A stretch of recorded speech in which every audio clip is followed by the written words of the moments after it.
Good morning. That's the bell. It's time to begin. David, would you lead us in an opening prayer?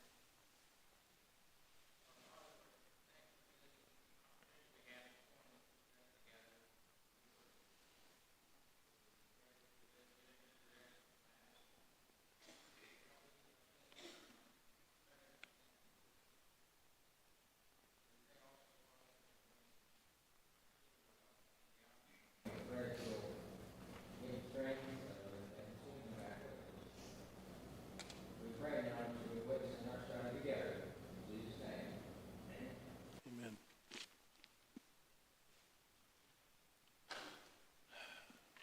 Psalm 1. This psalm of instruction is instruction concerning good and evil, life and death, blessings and curses. Following this instruction will lead you to happiness and help you avoid misery and ruin. It will help you to lead the virtuous life, which is what our lesson is about. Verses 1 and 3 talks about the holiness and happiness of godly people. And verses 4 and 5 is the sinfulness and misery of evildoers. This morning we'll be talking about the virtuous life, and Psalm 1 is going to show you how. Psalm 1. Blessed is the man who walks not in the counsel of the ungodly, nor stands in the path of sinners, nor sits in the seat of the scornful. But his delight is in the law of the Lord, and in his law he meditates day and night. He shall be like the tree planted by the rivers of water, that brings forth its fruit in its seasons, whose leaf also shall not wither, and whatever he does will prosper. The ungodly are not so, but are like the chaff which the wind drives away. Therefore, the ungodly shall not stand in the judgment, nor sinners in the congregation of the righteous. For the Lord knows the way of the righteous, but the way of the ungodly shall perish.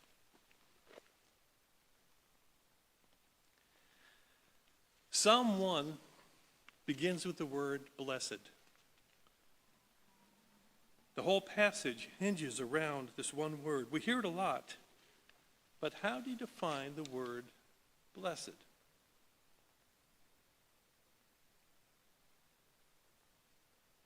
Okay, when somebody sneezes, what do you say? God bless you. In the South, if you get one of those Southern ladies mad at you, what do they say? Well, bless your heart, right? You know you're in trouble. That's not a good thing. I am so blessed to have 50 years with my wife, Judy, that God has blessed me. The rain brought blessed relief from the heat the other day. Judy talked to me about Lloyd's class in Genesis, and he defined blessed as chosen by God and replenished by God. I really like that. Whether you are blessed by God or cursed by God depends on you. You are blessed because of the choices you make in life. Blessed is the man. When I say the word blessed, I am thinking of God smiling down on me. Happy is the man. The Greek word translated blessed in the Sermon on the Mount is makarios. The simplest definition of that would be happy. I think of the Beatitudes. And if you change the word blessed for happy, it's happy are the poor in spirit. Happy are those who mourn. Happy are the meek, which almost doesn't sound right, except Jesus is trying to get you to think outside of yourself and your circumstances. People are dying and going to hell today because they are trying to find this happiness that only comes from God.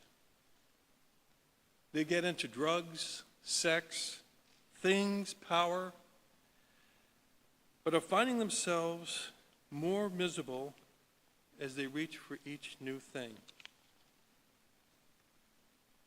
Blessed is the man who walks not in the counsel of the ungodly, nor stands in the path of sinners, nor sits in the seat of the scornful.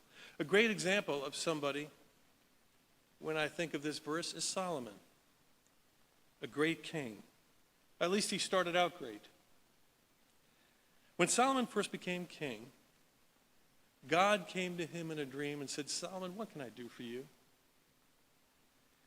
In 1 Kings 3:8, he answers, your servant is in the midst of your people, whom you have chosen, a great people, too numerous to be numbered or counted. Therefore, give your servant an understanding heart to judge your people, that I may discern between good and evil. Solomon could have asked for anything, and that's what he asked for. He had just became king, and he looked at the number of Israelites, and it was overwhelming who he was responsible for. You know, I imagine when you first become an elder in this congregation, and you look at the flock, and you think, I am responsible now before God. It can be really overwhelming. You pray for your elders, our elders often. Then God said to him, because you have asked this thing, and have not asked for a long life for yourself, nor have asked for riches for yourself, nor have asked for the life of your enemies, but have asked for yourself understanding and discerning justice, behold, I have done to you the words that you use. See, I have given you a wise and understanding heart, so that there has not been anyone like you before you, nor shall there be anyone like you after you. And as a bonus, he threw in a long life, riches, honor, peace over your enemies. At first, Solomon was a great king, blessed in everything he touched. People came from miles around just to sit and listen to his wisdom.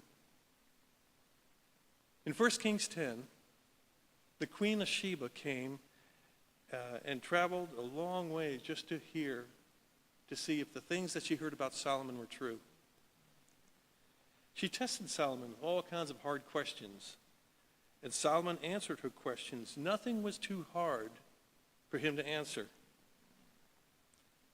And in 1 Kings 10:4, when the Queen of Sheba saw all the wisdom of Solomon and the palace he built, the food on his table, the seating of his officials, the attending servants in their robes and the cupbearers, and the burnt offerings he made at the temple for the Lord, she was overwhelmed. A great example of his wise and discerning heart is found in 1 Kings 3. There were a couple of women, two women who were harlots, came to the king and stood before him. And they explained to him what happened, and both of them had different stories. The first one said that the baby that she woke up with was dead.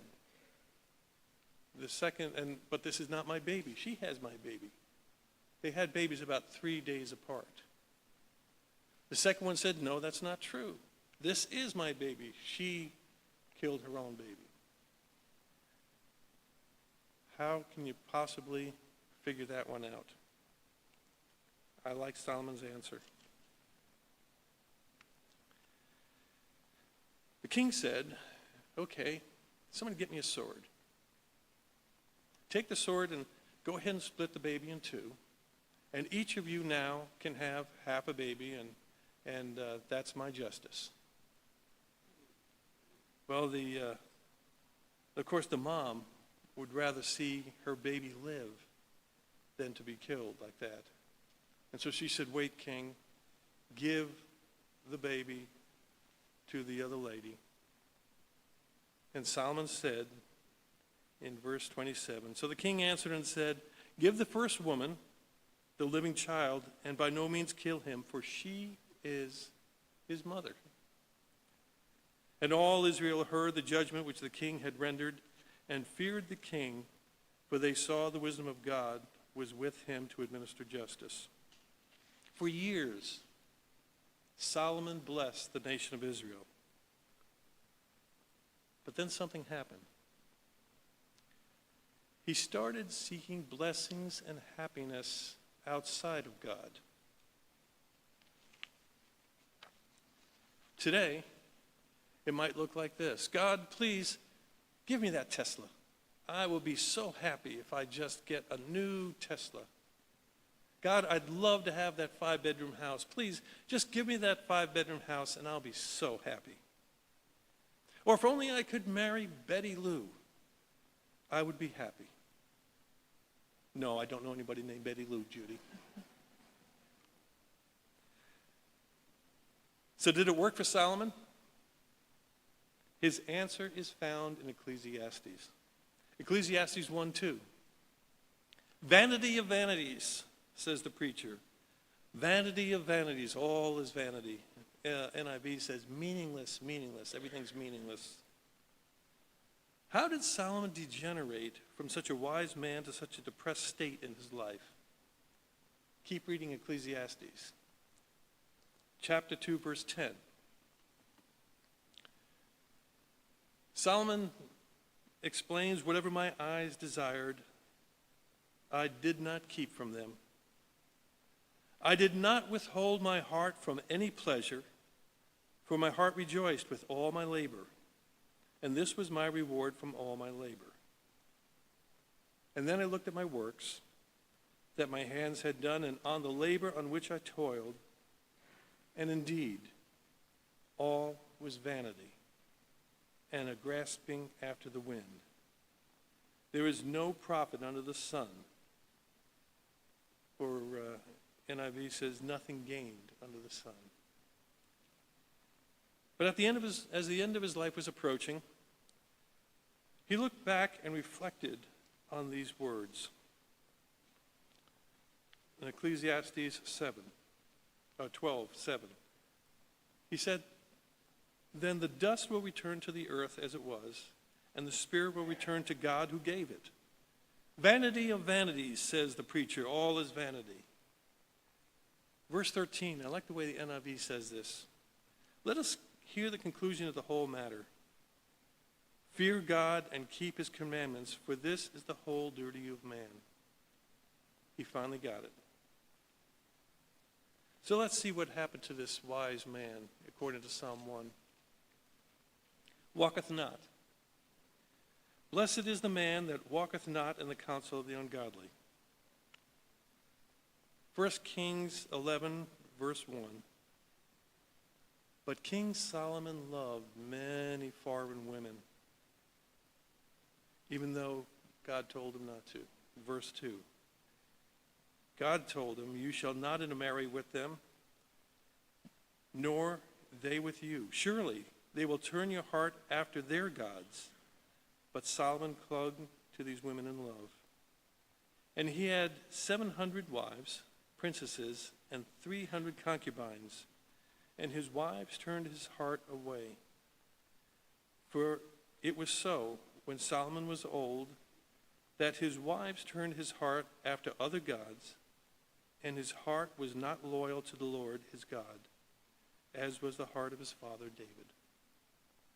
Solomon did evil in the sight of the Lord, and did not fully follow the Lord as his father David did. I have a hard time understanding that. Talking to God, and yet turning away like he did at the end. His heathen wives led him away from God and into idol worship. The hill of shame was covered with temples and idols that he had built for these women so they could worship their gods. Brothers and sisters, this is not living virtuously. Paul, by the way, warns us about the same thing in the New Testament in 2 Corinthians 6:14. He tells us, do not be yoked together with unbelievers. For what do righteousness have and wickedness have in common? Or what fellowship can light have with darkness? I see young people dating people that they shouldn't be dating, falling in love, getting married, and struggling with being unequally yoked. Walketh not. Second part is standeth not, nor standeth in the way of sinners. At some point, Solomon stopped walking with God and started standing with these women in sin. Catherine Aird said, if you can't be a good example, then you just will have to be a horrible warning for others. Let me say that again.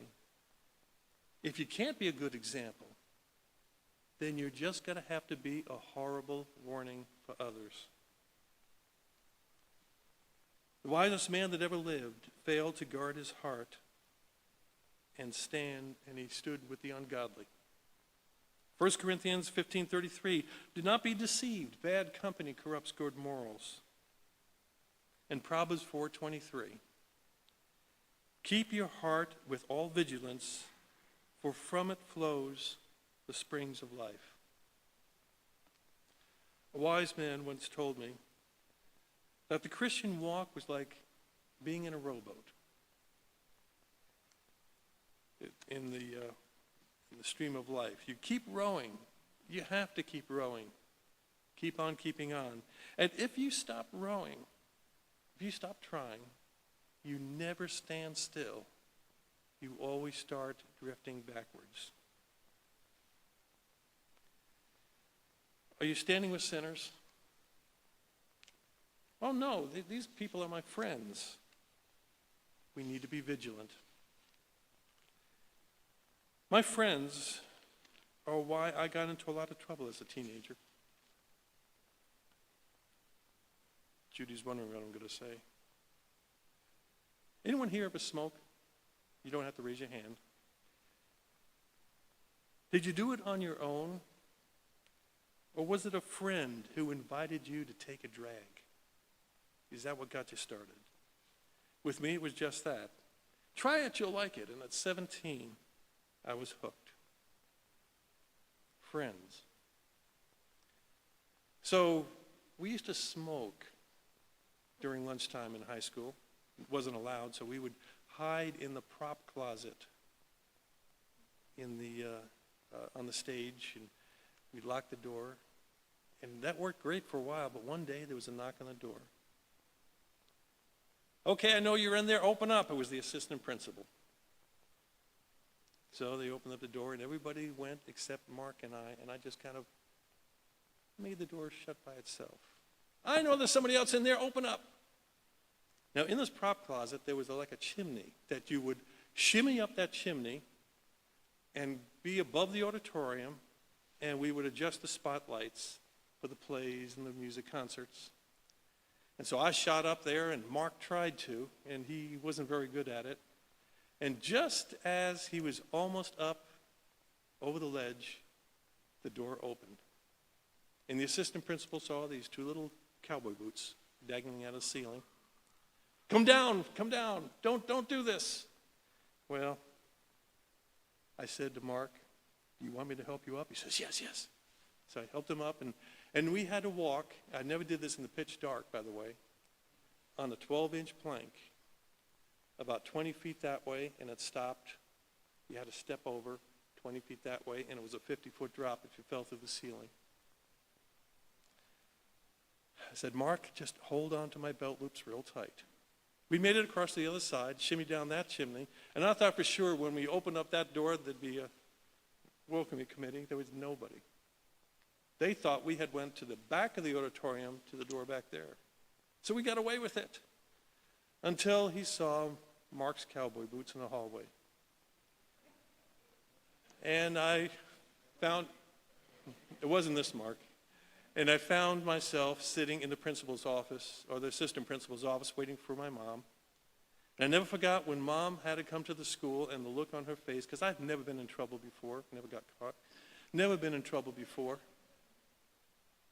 And she went into the assistant principal's office, the door closed, and I heard giggling. Wait a second, I wonder what's going on in there, and then 10 minutes later the door opens up, And they both had really stern looks on their face. Assistant principal looks at me and says, Jim, you've never been in trouble before, so I'm going to give you an informal suspension. If you stay out of trouble for the rest of the year, I'll drop it from your record. I did. Smoking, stupid. It was not a smart thing for me to do, especially being I planned to be a music major, a voice major at college. And so I tried several times to quit smoking, and it was this old horse doctor. I'm sorry, Judy. This old horse doctor was her family doctor. This old horse doctor that convinced me to stop smoking. I had bronchitis really bad. And he said, well, young man, if you don't stop the smoking, it's going to turn into TB. And I believed him. And he gave me an injection, one like I've never had before. If you've ever had to give a cow or an injection, a horse an injection, you hold the needle like this, at least some people do, and you start pounding on the muscle, and then turn it around. That's exactly how he gave shots. Yeah.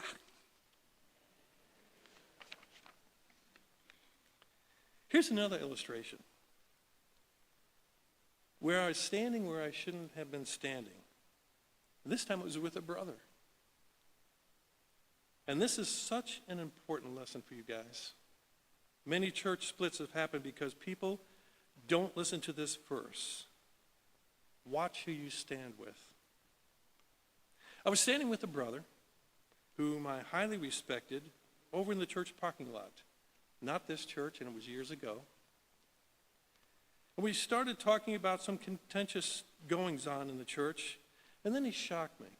And he said, so Jim, whose side are you on?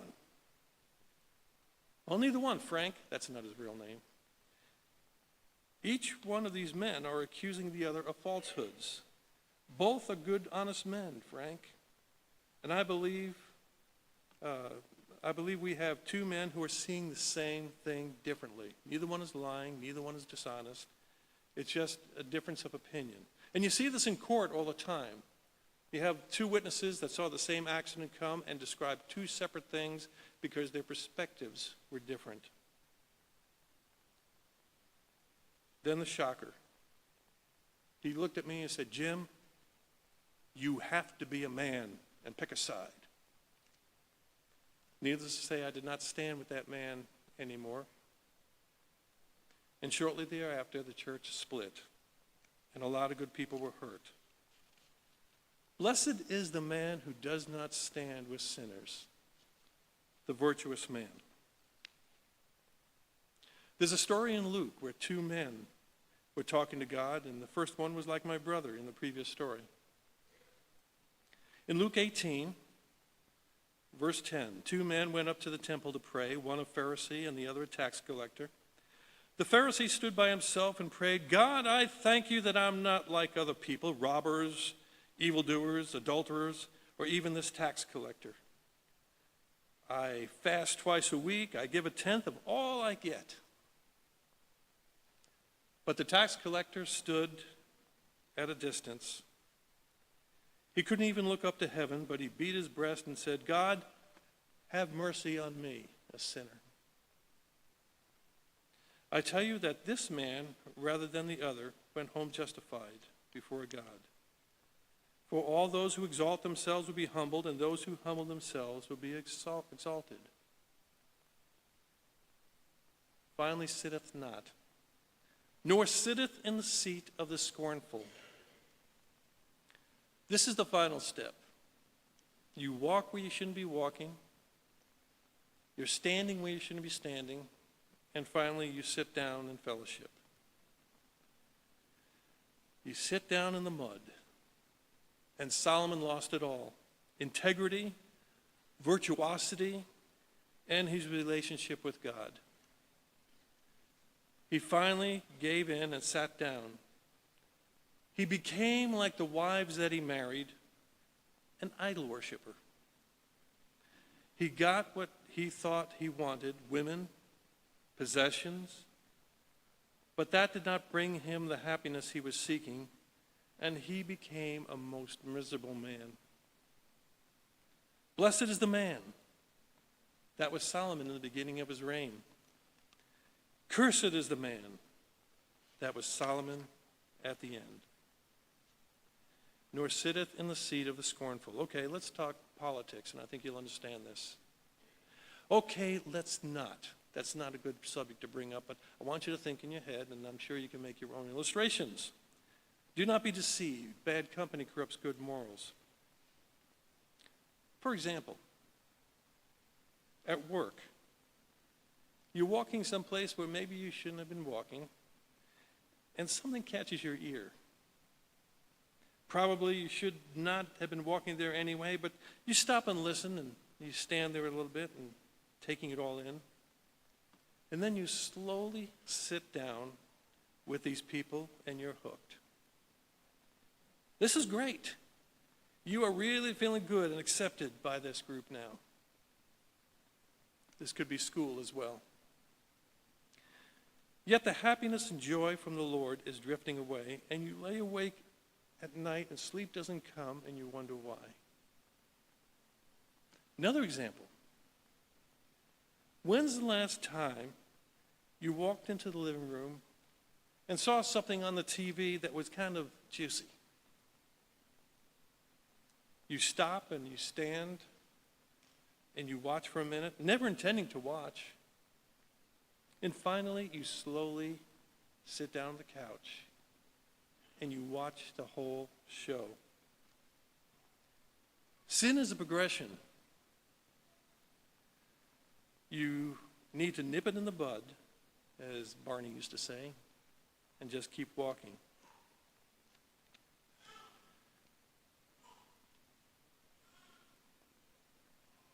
Sit with the scornful, and you will lose your blessing and your happiness from God. These are the most bitter people I know that have done this. They're perhaps the type of people who sometimes take their own life. This is my paraphrase, but I'm going to tell you the story of a couple that didn't obey this verse. The verse wasn't even written yet. They're called Adam and Eve. One day, Eve was walking through the garden. In a section of the garden she probably shouldn't have been hanging around. And a snake yells out, "Hey, Eve! Hey, lady, come here and take a look at this. Pretty, isn't it?" "Yes, but I need to..." No, wait. "Don't you want to know about this magic fruit and what it'll do for you?" So she stopped walking and she's standing. "No, because God told us not to even touch it or we'll die." "Oh, don't believe him. He just wants to take away your fun. If you bite it, this fruit will make you just like him. Don't you want to be all-knowing also?" "But we will die." "Oh, that's just a figure of speech. You won't immediately die. You will just know a lot of neat stuff." So she slowly sits down, takes the fruit, and takes a bite. And she waits. Well, she's still breathing. Snaky Poo was right. I didn't die. And wow, is this fruit good? "Hey, Adam, come here." So Eve entices Adam, and he bites too. Wow, it is delicious. Now, this isn't in the Bible, but it's a progression, and it takes away your blessing. Another example.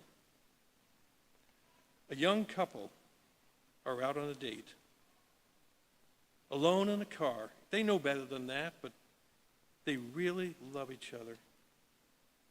She leans over and kisses him, and he kisses her back, and one thing leads to another.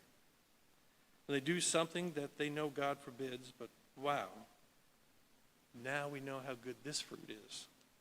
But is it really? I like the progression that John talks about in Revelation 10:9. When he talks to the angel, he says, the angel asked him to give me the little scroll. He said to me, "Take it and eat it. It will turn your stomach sour, but in your mouth it'll be sweet as honey." Sin comes with a price. Sweet going in, but sour once you swallow it. Hebrews 11:27 talks about Moses, that Moses rejected he forsook Egypt, not fearing the wrath of the kings, for he endured as seeking him who is invisible. Adam and Eve ruined the rest of their life by destroying their purity with forbidden fruit. They could never unbite it. The young couple did the same thing. They thought they were stronger, but Satan was right there with them too, and they ruined the rest of their life by destroying their purity with forbidden fruit. They can never undo what they did. Walk, stand, and sit.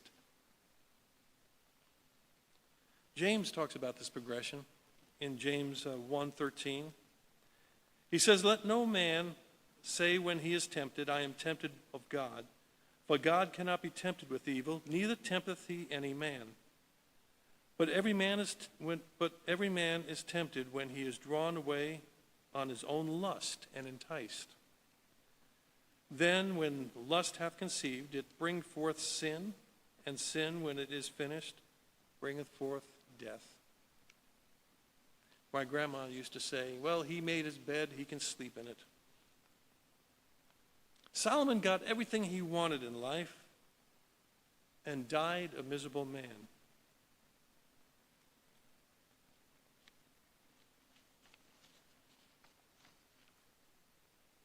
His delight. Verse 2, finally. "But his delight is in the law of the Lord, and in his law doth he meditate day and night." That's the beginning of Solomon's life. He wrote Psalms, Proverbs, poetry, all kinds of great works. But at the end of his life, he was found in the curses pronounced on Mount Ebal in Deuteronomy 27. Verse 15 says, "Cursed is the one who makes a carven or molten image, an abomination to the Lord, the work of the hands of the craftsman, and sets it up in secret." And his son Rehoboam was even worse. He didn't even go through the progression. He just started by listening to the counsel of the ungodly. And he split the kingdom of Israel. But Solomon's daddy wasn't that way. David loved God's law and died a blessed man. In Psalm 19, he said, "The law of the Lord is perfect, converting the soul. The testimony of the Lord is sure, making wise the simple.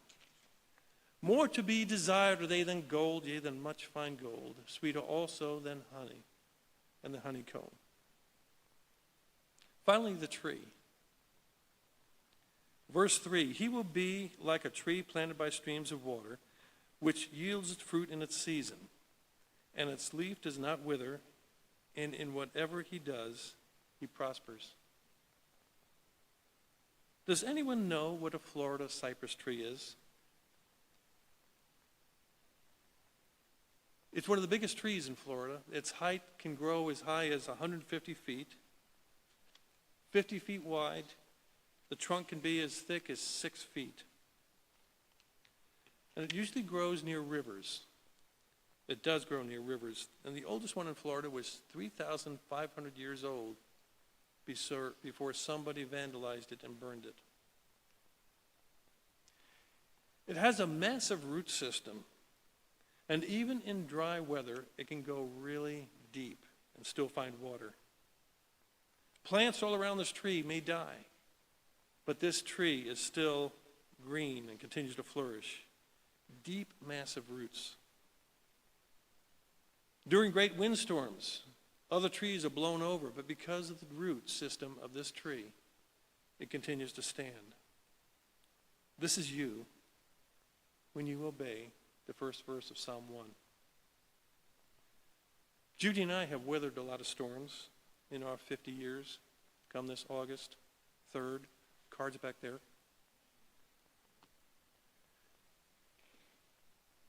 Earlier on in our marriage,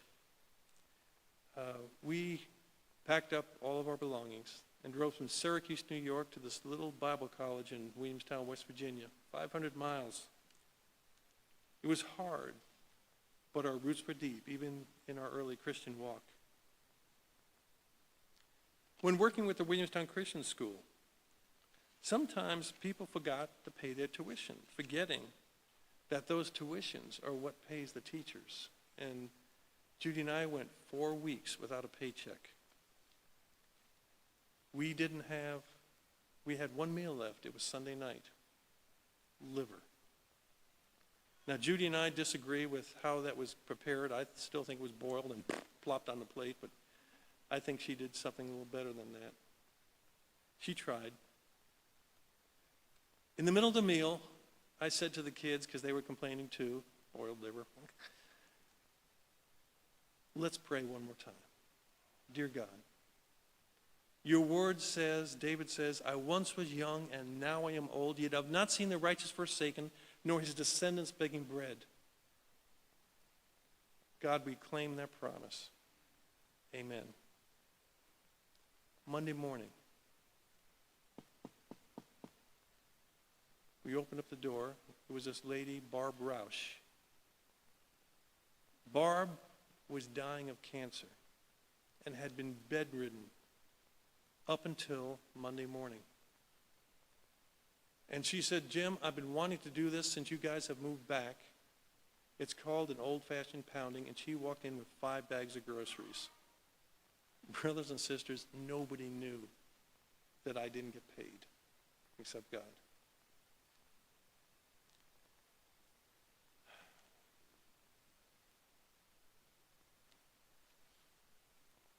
Our roots were deep. Our faith in the Lord was strong because of Psalm 1. When I lost my job unexpectedly because of cutbacks, after the shock, I got busy looking for another job, and I couldn't find anything in my field. 9 months, and things are getting really tight. I've missed some mortgage payments, some car payments, and it looks like we were going to start losing stuff. Sitting alone in the dining room, I was the only one there. I remember I had all the lights off. It was dark. And it hit me. God, this isn't my house. This is your house. That's not my car out there. That's your car. If you want to take it, I will continue to praise you anyway. And when I surrendered all my possessions back to God, the phone rang. Now, not right that second, but sometime during that day. Hey, Jim, we really need you back here. We made a mistake. Would you come back and work for us again? Coincidence? And he will be like a tree planted by streams of water, which yields its fruit in season, and its leaf does not wither, and whatever he does will prosper. I love that song that we used to sing, I don't know about tomorrow. I don't know about tomorrow, I just live from day to day. I don't borrow from its sunshine, for its skies may turn to gray. I don't worry o'er the future, for I know what Jesus said. And today I'll walk beside him, for he knows what is ahead. Many things about tomorrow I don't seem to understand, but I know who holds tomorrow, and I know who holds my hand. Now is the time to prepare for whatever may come. I watch the news, and not so much anymore, and I am unsure what the future holds, but I know who holds my hand. I love that song, this world is not my home, I'm just a passing through. No matter what goes on, Jesus said, I will never leave you nor forsake you. Jesus always does his part. Now we must do ours. Blessed is the man who walks not in the counsel of the ungodly, nor stands in the path of sinners, nor sits in the seat of the scornful. But his delight is in the law of the Lord, and in his law does he meditate day and night. Do this, and you will have a virtuous life, and Kurt will ring the bell.